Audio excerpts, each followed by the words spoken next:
제가 아무리 공식 혐오스럽게 얘기하지만 바로 이런 문제와 관련해서는 이치대로 풀자면 시간이 오히려 더 들기 때문에 소모되기 때문에 이해는 이해대로 하고 앞으로는 이렇게 공식을 암기하면 바로 2, 3초 컷입니다. 조금 과장했네요.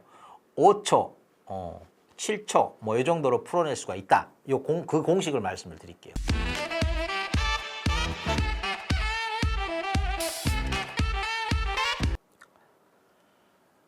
자, 여러분 그 컨버스 그리고 여러분 저기 부탁 말씀 먼저 드려야 되겠네. 구독, 좋아요, 알림, 그리고 댓글 적극 활용 다시 한번 부탁 말씀드립니다. 방금 전에 했던 컨버스 분기점 이론 이거하고 허프 그리고 레일리까지 해서 요 셋 중에 하나는 매회 반드시 출제된다 이렇게 보시는 게 맞습니다. 어떤 사람이 등장할지. 근데 사실은 그 학원에서도 그러는데요. 세계가 너무 다른 뭔가 다른 것처럼 자꾸 설명을 하고 그게 왜 다른지 혼란스러워하면서 또 같다고도 설명이 안 되면서 아주 묘한 지점에 위치하면서 수험생들을 좀 힘겹게 만들거든요. 근데 여러분 그러지 마시고 이건 같다. 이 퀘스천이 어디에 달렸냐의 문제다. 일단 그렇게 정리하시고 또 관통하는 하나의 원리가 뭐예요? 힘으로 설명한다. 상권이 두 개로 설명하는 건 레일리고 두 개로 설명하는데 그 중간에 어떤 지점에서 똑같아지는지를 설명하는 게 컨버스고 이 상권이 두 개를 넘어서 세 개, 네 개 또 거리뿐만 아니라 거리 외에 어떤 그 힘에 장애가 되는 방해가 되는 그런 요소들을 함께 고려하는 게 허프다. 이 마찰계수라는 말을 쓰잖아요. 그때는 거리만 해당되는 게 아니라 거리 외에도 이렇게 반비례적으로 영향을 미치는. 그래서 마찰계수를 2다, 3이다 이렇게 줄 수 있는 거고 그건 따로 정해지는 거고 이렇게 하나로 마치 한 사람의 이론처럼 관통해서 꿰고 있어야 여러분이 어떤 회 말하자면 이제 곧 있을 37회에서 누구로 시험 문제가 등장할지 걱정하지 않으셔도 된다는 거죠. 자, 이어서 우리가 지금 17번인데 이것도 이거네요. 이 지하철 역사가 있는데 개발 되거나 안 되거나 이런 정보가 있대요. 그 합리적인 투자자가 최대한 지불할 수 있는 이 정보의 현재 가치. 이게 무슨 말이겠어요? 이 정보가 있는데 이 정보 때문에 이 정보를 득하지 못한 사람보다 더 벌게 될 돈이 있겠죠. 그러면 그 더 벌 수 있는 만큼 내가 그 정보에 대한 값을 치를 용의가 있겠죠. 내가 그 정보 때문에 100만 원을 번다 하면은 최대 100만 원까지 주고 그 정보를 살 수 있겠죠. 그럼 믿져야 본전. 손해는 안 보니까. 근데 단 90만 원이라도 90만 원 지불하고 10만 원이라도 벌 수 있다면 그 정보를 사겠죠. 그런 지금 취지의 문제입니다. 그래서 지금 여기서 알아낼 것은 그러니까 투자자가 지불할 수 있는 최대라고 하는 것은 그 정보 때문에 더 벌 수 있는 차액 이걸 말하는 거 아니겠어요? 그것의 현재 가치. 그러니까 앞으로 1년 후에 어떤 기대 가치가 있는데 그 기대 가치를 그냥 말하라 이게 아니고 현재로 치면 그 가치가 어느 정도 되겠냐. 왜냐하면 정보는 지금 현재 주어지니까 현재 기준으로 이렇게 환산해보자. 자본환원 계수라는 거 들어보신 기억이 있죠. 일시불의 미래가치. 그 일시불의 현재가치, 현가. 내가, 현가, 미래가치, 내가, 현재가치, 현가 이렇게 표현하잖아요. 그리고 일시불뿐만 아니라 연금과 관련해서도 연금의 미래가치, 연금의 현재가치, 그리고 감채기금 계수라는 것도 있었죠. 그리고 저당상수라는 것도 있었죠. 물론 최근에 시험에서는 저당상수는 거의 그냥 주어지는데 과거에는 그 저당상수까지도 암기한 공식 떠올려야 되는 그런 경우가 많았고 앞으로도 그런 경우 나오지 말란 법 없다 이겁니다. 그래서 여러분 그 어느 학원의 어느 강사님도 자본환원계수는 기본이니 애워라 이렇게 말을 하거든요. 그걸 어떻게 외울지에 대해서 그 노하우, 팁, 제가 늘 그 단순 암기 늘 혐오하잖아요.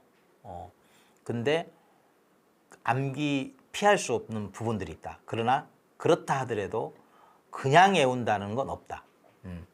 의미상 긴밀하게 연관되도록 외워야 한다. 그런 팁을 가지고 여러분께 소개한 영상이 있습니다. 참조해 주시면 좋겠고요.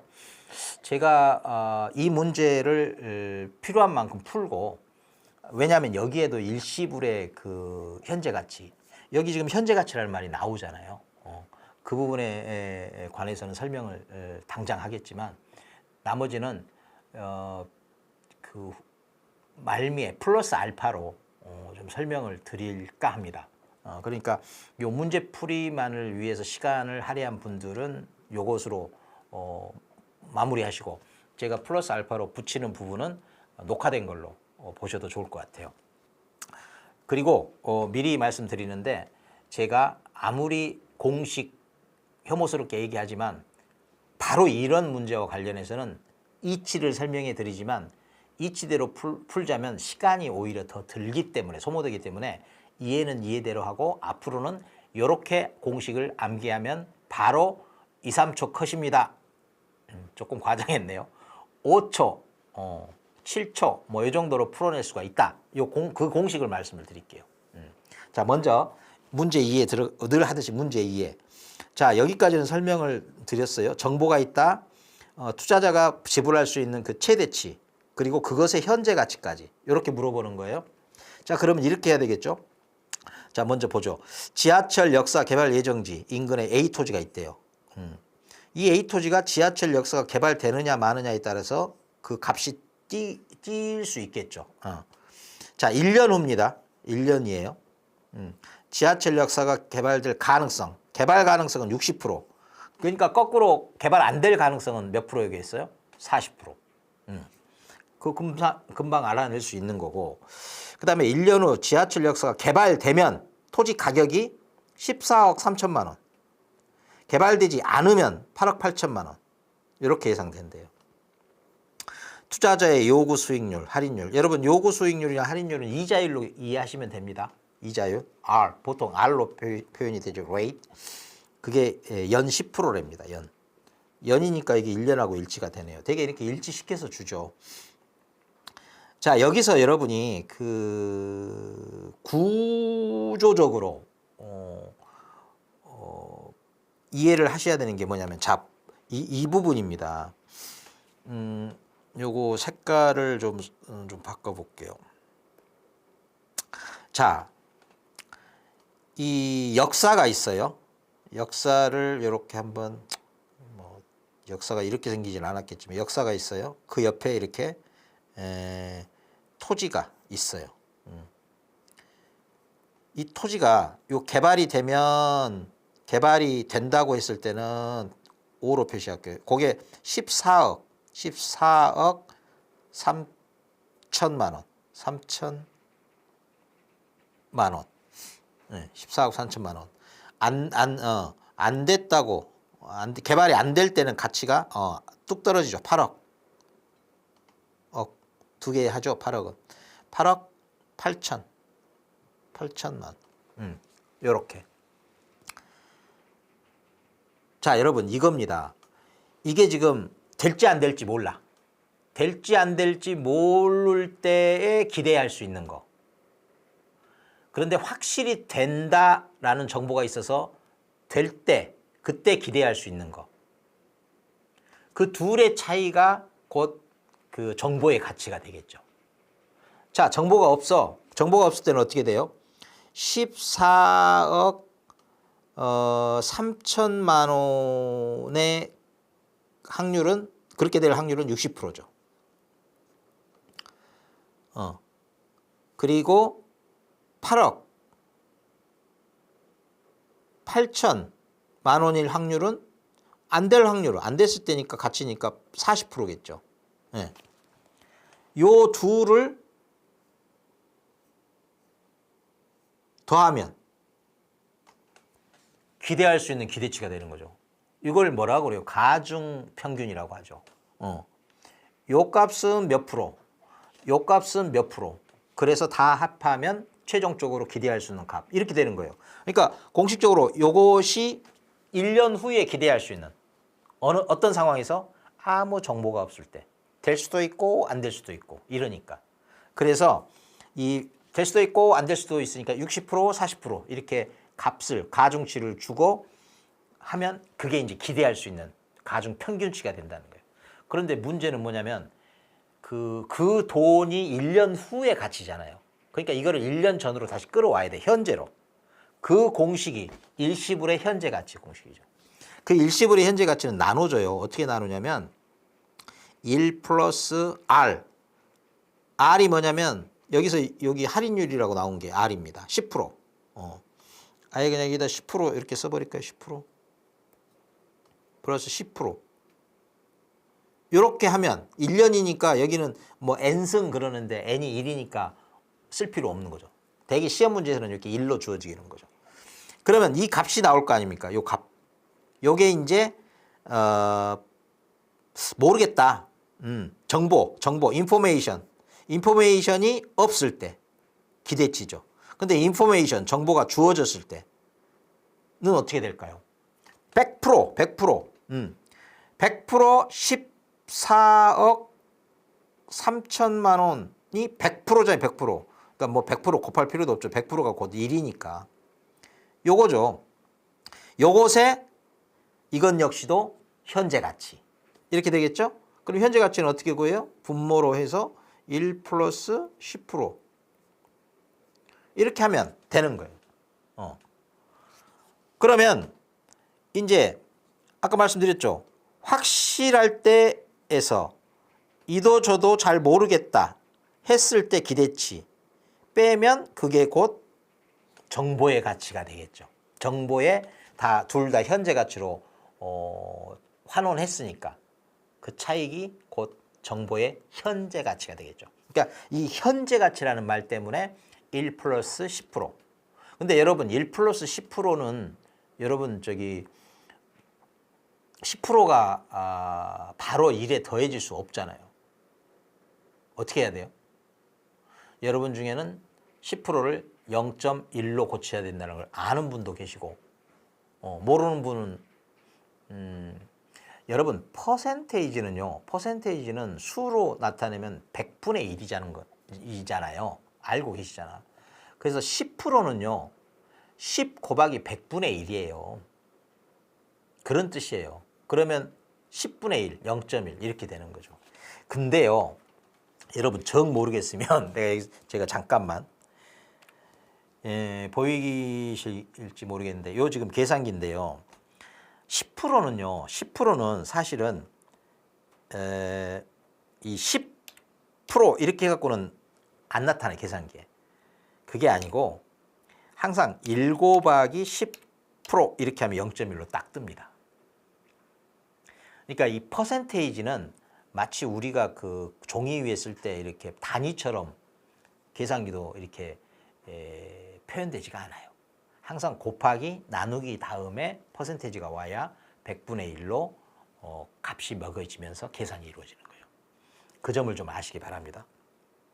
또 만약에 10 이렇게 생각해 볼 수도 있잖아요. 사실은 10%면 10%면 10 곱하기 100분의 1이라고 했죠. 그럼 아까처럼 곱하기 1 나누기 100 이렇게 하면 0.1. 그러니까 어떻게 생각하느냐의 차이예요. 흐름의 차이고 결국은 똑같은 거야. 그러니까 여러분이 퍼센테이지를 너무 익숙한 나머지 그 의미를 따져보질 않는데 퍼센테이지는 100분의 1이다 라는 걸 알면 좋죠. 단위를 예컨대 바꾸고 싶다. 1은 몇 퍼센트냐? 그러면 1 곱하기 퍼센트를 물어봐서 퍼센트를 달아줘요. 근데 괜히 퍼센트 달아줬으니까 원상복구 크기는 바뀌면 안 되잖아요. 단위만 바뀌어야지. 그러면 100분의 1을 곱한 셈이니까 다시 100을 곱해주면 전체 이제 값이 어떻게 됩니까? 100% 이렇게 되는 거죠. 한번 곱씹어 보십시오. 이 정도로 하고요. 자, 지금 이렇게 해서 계산을 10%를 0.1로 바꾸고 또 60%나 40%도 마찬가지로 0.6이나 0.4로 바꿀 수 있겠죠. 그런데 여러분 여기서는 지금 60% 같은 경우는 14억 자, 이 또 보십시다. 올 클리어 눌러야 되죠. 14억 14억